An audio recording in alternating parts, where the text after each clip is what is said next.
All right, welcome to Lab 1. However, we're not really going to do Lab 1. That will be actually next week. We're doing the back end of Lab 3. So if you would take this out, I sent it to you in the mail. Hopefully you received it. If not, there's a PDF version of it on Module 1 on Canvas. So just go in and look at Module 1 and there's a PDF version of this.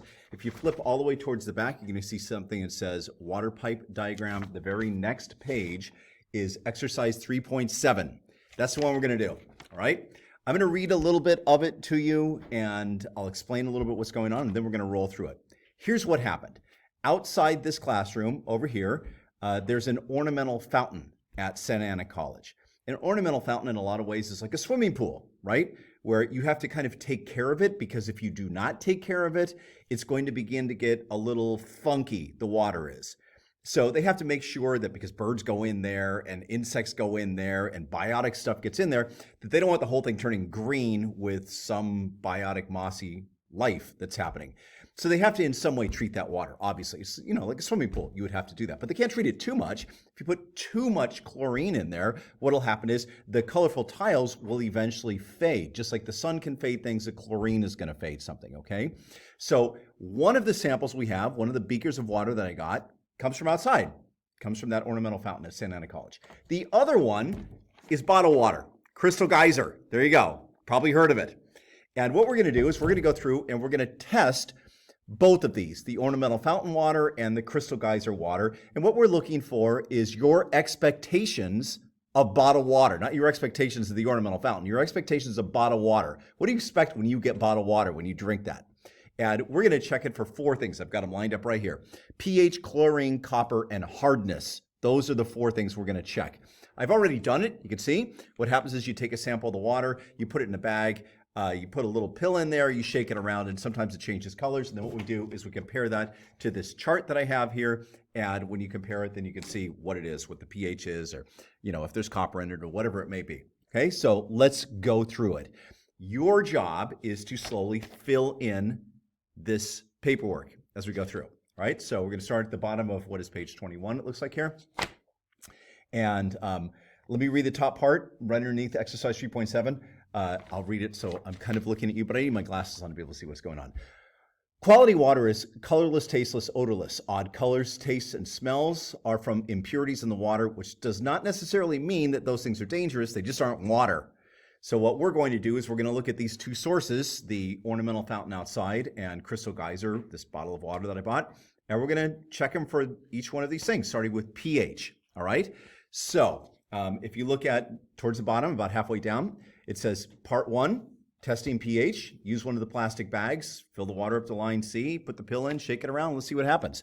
So this is sample A, and remember what you're trying to do is discern whether it's sample A or B that represents the bottled water, all right? So here's what I got as a result of shaking up sample A. Let's take a look here. This is for pH. That's the first one. So let's look on here and see what we have, all right? So we have these, okay, remember the pH scale goes from 1 to 14. This one's going from 4 to 11, but you get the idea. So if we look, let's compare them, and I'll bring my hand down slowly here. Which color does it look most like? Does it look most like the number 4, number 5, number 6, number 7, this will look like number 8, this will look like number 9, 10, 11, whichever one it looks like, there you go, you recorded, okay? So write that down. That was for sample A.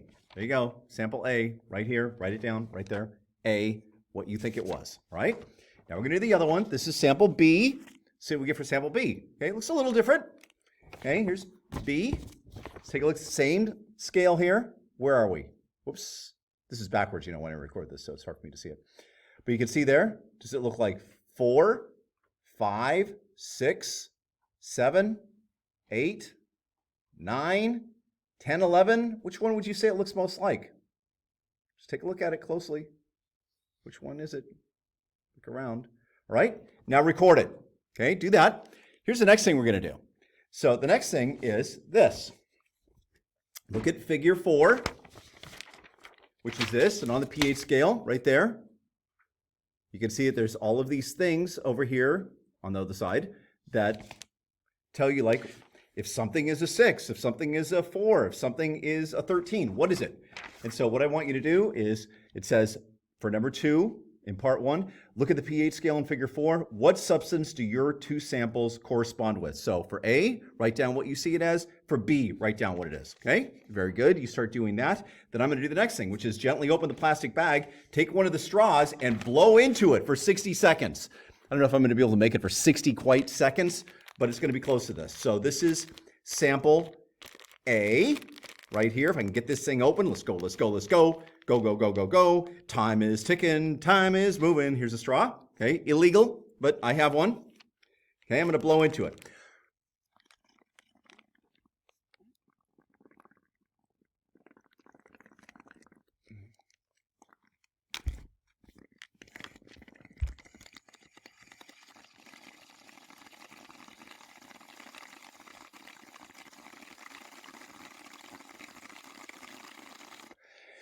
It changed colors. Oh my gosh, it changed colors. Now what color is it? Remember, this is sample A. Okay, look and see. Which color is it now? Good. Okay, record that number. Excellent. Let's do it again with the other one. Here we go. This is sample B. I'm going to do the same thing with sample B. Different straw though. Here we go. Unroll this. Tell him a joke. I don't know a joke to tell him. But there we go. There. Okay, see what happens. Same thing.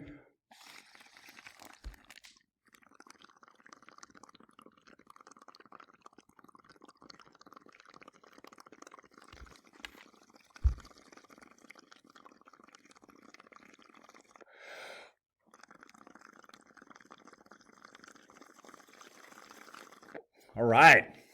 So let's see what we have here. Where is it now? I'm just going to show it to myself. Here we go. Now what happened?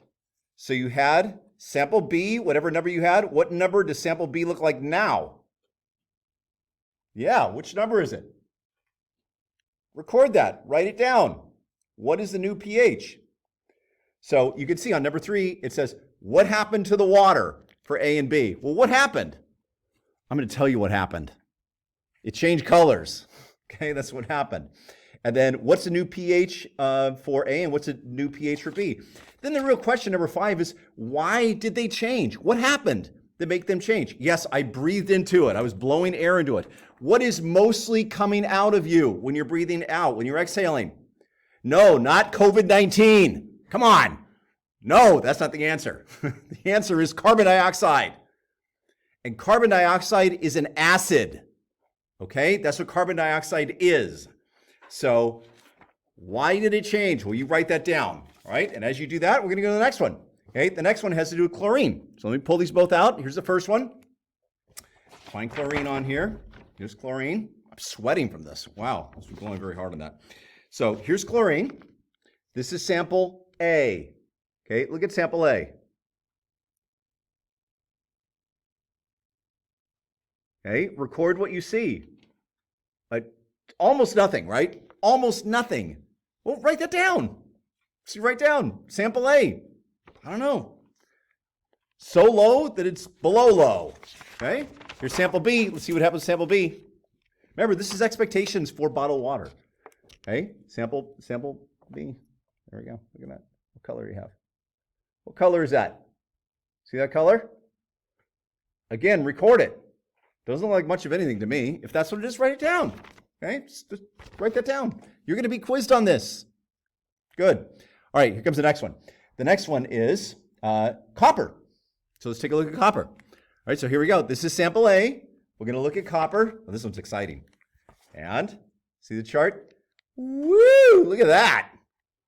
Which one does it look most like? No copper, some copper, a lot of copper. Okay, which one does it look most like? All right, record it. That's sample A. Excellent job. Let's see what sample B looks like. Kind of similar. What do we have here? Sample B. Look at that. Which one does it look most like? Which one is it most like? Write it down. You're doing a very good job on this. And then the last one is hardness. All right? So These look similar, but they are not the same. All right, so let's take a look here. Here's hardness. Pull this out just like that. Here we go. Hardness. All right. Oops, there. Sorry. You have soft. What am I doing? There we go. It's hard to do this stuff backwards. Soft and hard. Which one does it look most like? That's sample A. Write it down. Sample B. Sample B. Here we go. Which one does it look most like? Which one does it look most like? Oops, slipping out a little bit. Which one does it look most like? Hardness.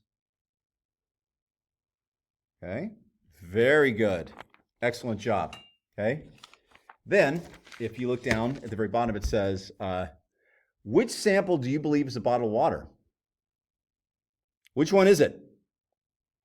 Based on your expectations, what causes you to reach that conclusion? All right? Nice job. All right, we would have done this in the lab. You guys would have been doing it. You would have done it, doing it. You would have been the ones blowing in the straw. But no. Thank you, COVID-19. All right. So now you can start on the quiz once you've got that done. All right. Make sure you're diligent with this. Do a good job on it. These are your points for the class. This is your first round of points for the class. All right. And you can use the lab as much as you want. The material that's before the little study we just did, little experiment we just did, you can use all that information because there will be a couple of questions about it. All right. All right. Next week.